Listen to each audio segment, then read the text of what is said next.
Now, if you thought that was good, our next presenter has some visual aids. He's got letters in front of his name. Y'all just me, and I just stay up here and talk. So if y'all can do me a favor and get y'all's lovely hands clapping and get some noise together, please. Because stacked, I need on the stage. Dr. Russell.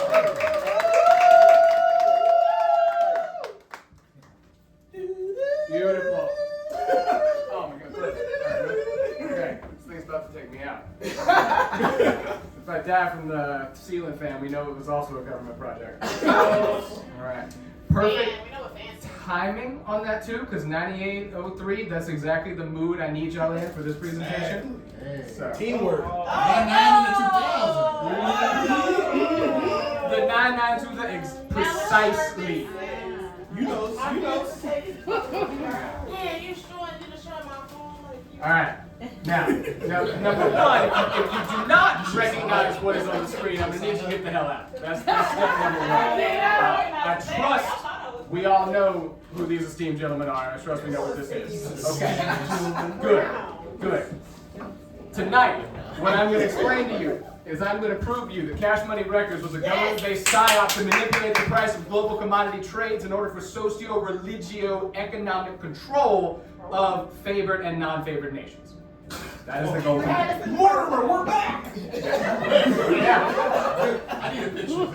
Now, I do not believe, I deeply do not believe that you should listen to me just because I talk confidently and quickly with a microphone. I'm going to give you credentials, okay? That is Dr. Brandon Russell. That's how you the same man.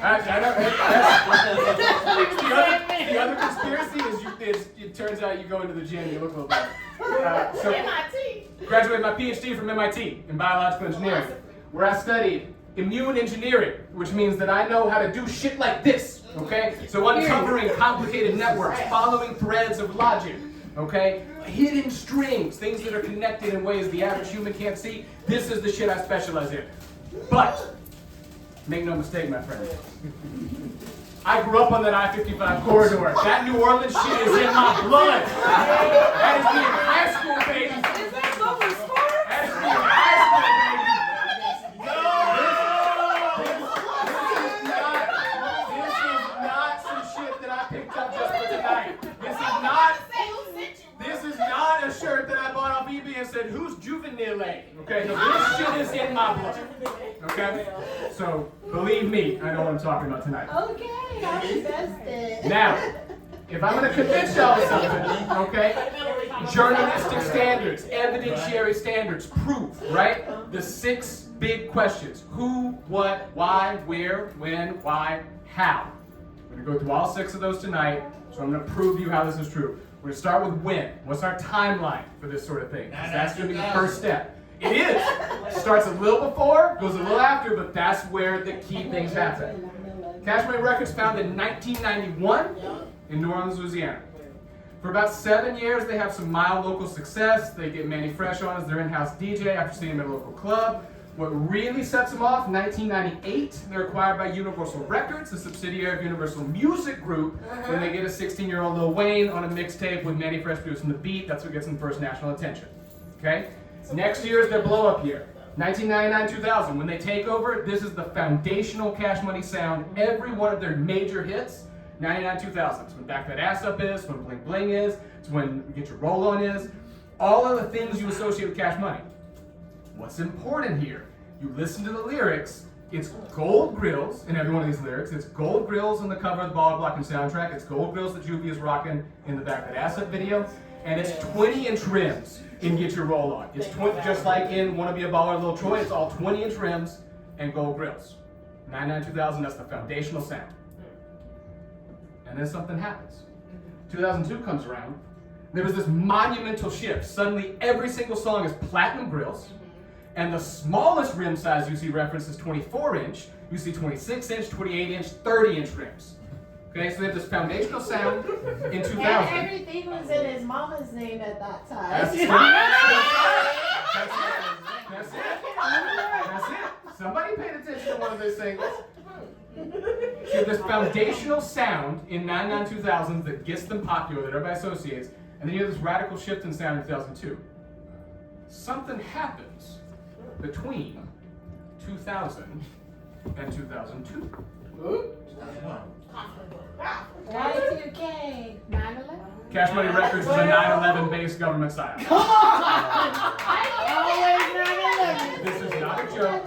This is true. And I'm going to prove it. So in order to believe this is actually a government-backed psyop and not just Cash Money deciding to capitalize on changes in socio-cultural issues after 9/11, we need to see who the involved parties are. We need two men. So we have Doug Morris. This is the CEO of Universal Music Group, the parent company that owns Universal Records. And I told you I needed a government tie. I'm not going to come into Black Bookstore and not tell you that General Colin Powell, the Secretary of State, the highest-ranking black government official in history in 2000, the primary architect of U.S. foreign policy with the war on terror post 9/11, is the creator of this program. Now, Doug Morris, Colin Powell. Okay, it's two dudes wearing suits, posing, looking the same direction. Okay, we didn't really know each other, right? The guys do kind of look similar. Let's dig in a little bit. So they're both born in New York City, 37 and 38. So pretty similar in age. And there's as Chris Rockland said, there's only black people in like 10 cities, so it's not that impressive. But New York City is one of them, right? Okay. They both speak Yiddish. This is suddenly a much smaller group of people. Doug Morris is raised by Eastern European Jewish parents in Long Island. Colin Powell, as a teenager, works as a stock boy at a children's furniture factory. His primary customers are Eastern European Jewish immigrants. He learns Yiddish to better work with that community and bond with them. And he even works as a Sabbath helper on Sundays for Orthodox observant Jewish people who can't perform work on Saturdays and Sundays but have essential functions. What? So that is true. That is true. Yeah, that is true. So New York City, 3738, in the Jewish community. Doug Morris goes to Columbia University. Colin Powell goes to City College, New York. Okay, whatever. It's like 1,000 schools in New York City. Amsterdam Avenue bus line runs every 10 minutes. That is a 5-minute bus ride down the road for 40 cents. 40 cents. Okay? So this stuff goes back to 1958 is when this Cash Money psyop starts. When they first meet each other. Okay? They've been knowing. All right. So what is the actual psyop that they are trying to make? Here's how it works. You start pre-9/11, you've got gold grills. You go post 9/11, you have platinum grills. What's this going to do? This drives up the demand for platinum, drives up the price of platinum. Okay? Simple supply and demand is economics 101. Similar, pre-9/11, 99, you got your Bentley on 20-inch rims, the stock factory rims. Post 9/11, you got your Bentley on 30-inch rims, right? What's this going to do? This drives up price and demand for aluminum, the primary component of rims, okay? But that's only the surface level, okay? If you're sharp-eyed, what's the other thing that changes? When you go, yes, what happens to the tires? The rubber. They get skinny, right? Who remembers calculus? The volume of a hollow cylinder is proportional to the greater outside radius squared minus the inner radius, right? Yes, therefore, thinner tires, less rubber, which means you also drive down the price and demand for rubber. Okay? So we are driving up the demand and price for platinum, up in demand and price for aluminum, but we're driving down demand and price for rubber. Okay. Why? Yeah. Why would you do any of this shit? Look at the numbers don't lie, right? Look at the economics. What's platinum doing? This is a 40-year price graph for platinum in the 99-2000 window. What's happening right before 9/11? You were at a 15-year low in platinum prices immediately prior to 9/11. 15-year low. Okay, so they're sliding down. What's happening to aluminum prices right before 9/11? These look a little better. Let's zoom in. You had a good peak. Things were looking good. You have this precipitous fall, and you have this failed recovery. Tried multiple times to reach the prior peak, failed, and then you have a loss of consumer confidence, you have a slide down. You have a new local minimum of aluminum prices. immediately prior to 9/11. What's rubber doing? Rubber had been on a steady decline, but look at this. Immediately prior to 9/11, you've got this near vertical growth slope. Rubber is poised to be the new commodity immediately prior to 9/11. So we have loss of stability of the platinum market, loss of stability of the aluminum market, growing power of the rubber market. Okay? This is wild. To know why this matters, Yeah, I need. we need to know geography is destiny. We need to know where this stuff is coming from, right? Yeah. So, where? 75% of the world's platinum is in South Africa. Not even just Africa, specifically just South Africa. 75% of the world's platinum reserves. Aluminum, 60% of the world's aluminum reserves come from China. And rubber, 1/3 of all rubber plantations are in Indonesia. 1/3 of the global rubber production is in Indonesia. So we've got South Africa, China, and Indonesia. Why do those matter post 9/11? Think about where South Africa is. Think about the layout of the rest of Africa. South Africa is not only predominantly Christian, South Africa is predominantly Protestant Christian, not Catholic, like a lot of other sub-Saharan Africa, and not Sunni Muslim, like Northern Africa. Okay?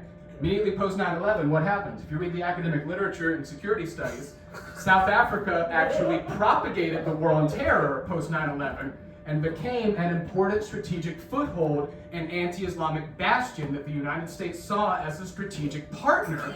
I fear you probably right.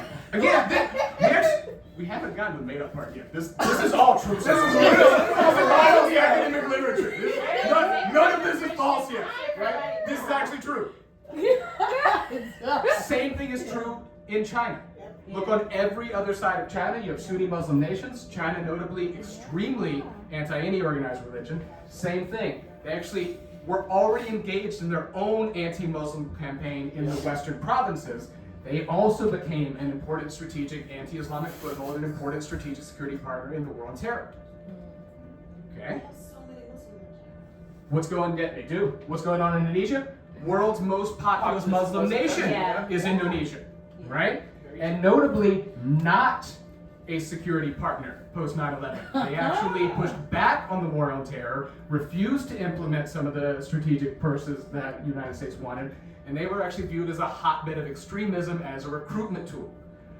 And so think back to the economics. We have platinum sliding down in its power. We have aluminum sliding down in its power. Our two strategic security partners, their primary exports are platinum and aluminum, and it's losing economic power. Our primary enemy, Indonesia, is producing rubber, which is gaining in power. So what do we want to do? We want to manipulate the global trade markets to empower our allies, South Africa and China, and to weaken our strategic enemy, Indonesia. This is why the campaign begins. Now, how do we know this? Where's the actual proof? So here's the thing. The proof was there all along. It was hidden right in front of us. Number one stunner. One of the most iconic songs of this post 9/11 era of excess, right? You want to talk about my 30-inch rims, my platinum eyebrows, my platinum football field, right? It's hidden right there. You take the world's simplest cipher, the A1 Z26 cipher. Wow. This is you assign a letter of, you assign each letter of the alphabet its corresponding number position, right? Okay, so you get this string of numbers for the song title. But they're clever enough. They're not gonna hide the message there. You gotta go step 2, which is you then have to do the summation functions. You add those numbers up, you get 196. Okay. Okay? 196. So my undergrad degree is in chemistry. Platinum. Yeah. 78 protons. 118 neutrons in platinum. Anybody real good on their addition real quick? 78 plus 118 is 196. They told you from the start that number one stunner was about manipulating platinum at the elemental level. That's not all. Told you Cashmere Records found in New Orleans, right? Yeah. New Orleans, Louisiana. There's a street in New Orleans named after the founders, after Brian and Ronald. There's Williams Brothers Way, right? Named officially in 2024. New Orleans, Louisiana, LA. That naming ceremony took place from 1 p.m. to 3 p.m. in 2024. Talk to him. Okay? LA. What's that if you flip it? That's AL. Somebody can check my map on that. That's the. 1, 3. What do you have those? Periodic 13? table. Damn right, what's 13 times? Right there the whole time. Told you. We told you that New Orleans was about manipulating the global price of aluminum. And they didn't just hide it in the origin, didn't just hide it in the songs, put it in the damn logo. Right? Iconic logo. Beautiful iconic theme. Simple. Right? Right? You got 12 vertices. You got 12 vertices on the Cash Money logo. Okay. Okay? Yeah. Stick with me. You got 4 lines. Check my math if you want, but I'm pretty sure that, okay? Yeah. 12 and 4, what do those give you? Does that add up to 16? Periodic Okay. table. Yep. Periodic table. Yep. Nope. 16. Rubber. Nope. Sulfur. 16 elements of sulfur. Okay. Is that He how knows what he does. Man already knows. Okay. Told you it wasn't just about the aluminum. It's about the tires, right? Tires are made of rubber, but you can't just take rubber out of a rubber tree and slap it in your car. What do you have to do to make rubber into tires? Refine it? You have to refine it, and you have to use. Where's my Star Trek nerds? I know some of y'all are, right? You have to vulcanize it. Vulcanization is a process of hardening rubber to turn it into durable tires, which is using sulfur in the vulcanization process. The necessary element to turn a rubber into a tire is sulfur. Right there in the logo the entire time. This was a sign to manipulate rubber prices. And one more thing we cannot forget. So up until now, haven't actually proved that this was government directive. So I gave you the link between Colin Powell and Doug Morris. But Hold on, go back Yeah. to the logo real quick, because I think I seen something. Cash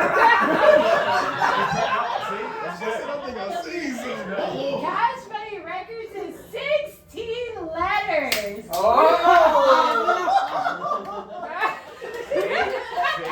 It's 16 letters on there. That's crazy. Not a coincidence. Alright. So how do we know it's government operated? Okay. So the Williams brothers, so Ronald and Brian, they actually own an oil exploration company, Bronard Oil, right? What? Yes, they're serial entrepreneurs. So this could just be economic manipulation. This could just be smart businessmen capitalizing on the post 9/11 difference in trade and desire. Okay. But so they're better known by their nicknames Baby and Slim. Come on. So let's go Come back. on. Bring the cipher out. Let's go back to the cipher at A1Z26. Okay. Now this one, if y'all follow my Instagram stories, up until now was version 1 of this presentation that was done on Monday. I drove to Louisiana on Wednesday. It's actually true. Discovered this on Wednesday, so I actually updated these slides. This is late breaking. Okay, because this piece was hidden. This just okay? hit the desk. This just hit the desk. Follow me here. Okay. We needed the strings. We're gonna take this journey together. Follow me. Okay. You take the 19, that makes 19. That one's simple enough. You take the 25 out of Baby, you take the 12 out of Slim, that gets you 37. You 1937. Okay? We good? You take the 2 and the 2, that gives you 4. Okay? We good so far? You take the 13 minus the 9, that gives you 4, plus the 1, that gives you 5. Okay? And if every one of the numbers used gives you 19, 37, 4, 5. You rearrange those, what does that give you? April 5th, 1937. Whose birthday is that? You're goddamn right!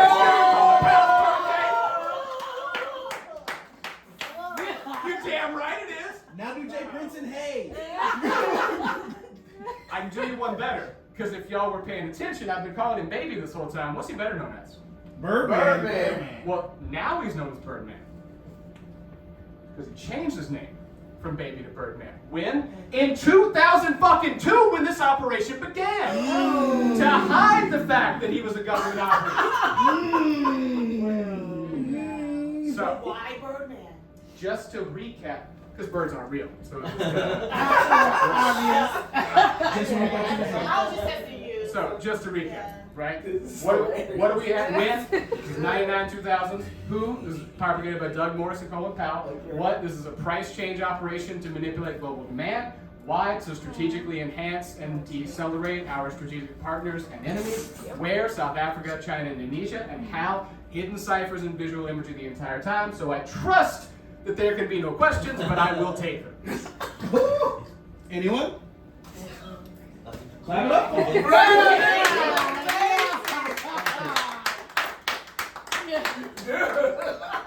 Oh my God. Make some noise for him, man.